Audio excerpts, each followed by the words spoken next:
Hey, Dream Center family, this is Shane, and I'm going to be bringing you a series of videos focused on our communication values with the Dream Center. I'm going to be sending these out to you in the next few weeks. In this one, I'm going to be really just highlighting one of them. In the coming weeks, I'm hoping to bundle a few of them together and keep the videos kind of short. This week's, we're going to talk about purpose to keep the conversation safe.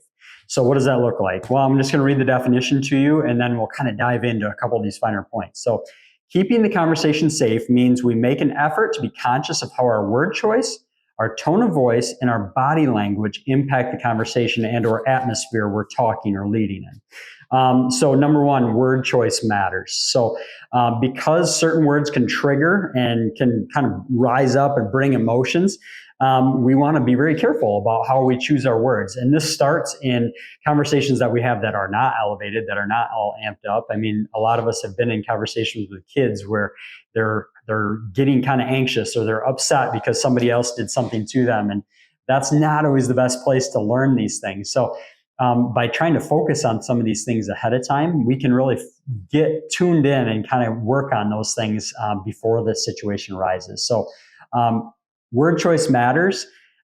You statements are not always the best way to go. So what do I mean by you statement? You always do it this way. You always are doing this. You never pick up your things. You never do this. These are always kind of words of blame. So you're putting those out there as words of saying to the person, like, this is all about you. This has nothing to do with me. It's all of how you're acting and what you're doing. And so what we would tend to do, what we want to do is say I statement. So I feel frustrated when I see you hitting other kids, or I feel frustrated when I see you doing this action because it makes me feel that way, right? And so what you're doing is telling them how you feel instead of telling them what they're doing. And it can tend to de-escalate the situation to a place where it makes it easier to connect.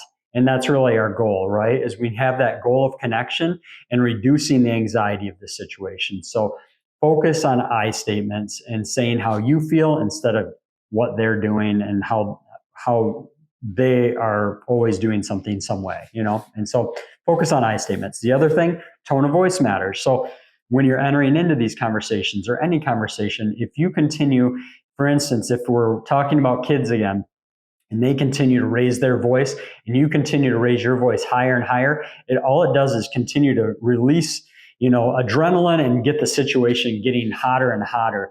Whereas if we can keep our conversations at a tone, even if the other person is starting to amplify and amp up, the tone of voice matters. The way that we address these things, it helps the situation to not continue to escalate. So, and then body language communicates a ton about how we're feeling. So if I sit in a way like this when I'm talking to somebody and I'm constantly distracted and looking around and not focused on what they're telling me, it's going to communicate to them that they're not valuable. It's going to communicate to them that that what I'm thinking about, that I'm guarded, that I'm just shut off to what they're telling me and that I'm not open to it. So the idea would be just to be able to hold your body in a way that you can communicate well with that person, that what they're saying to you is valuable and that you really truly are listening to them. The other thing is, like, when you're talking specifically to kids, so I'll say this to those that are volunteering with Powerhouse and other things where they're working with youth. I'm pretty tall. I'm 6'4" and I'm over 200 pounds. So a lot of times what I will do with kids, instead of just standing next to them and talking to them, so that I'm like quite a bit above them, is I'll try to even get down on one knee, especially if I'm talking to somebody that's in, the third grade or below. That way I'm closer to eye with them. And so I'm communicating exactly, at their level. And then I'm keeping my tone of voice at a very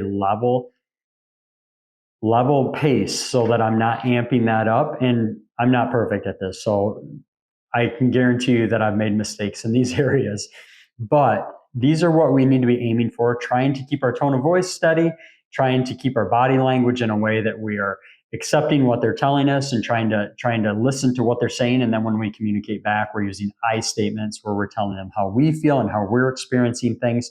And then we're reminding them also that they're powerful. That person, like, you have the choice, you have the opportunity to make choices for yourself. and I have the opportunity to make choices for myself. So by being powerful, like we can make those choices and we can be in control of ourselves. So thanks for being with me for this first one, and I will be sending something out again next week with one or more of the next communication values. Thanks. See ya.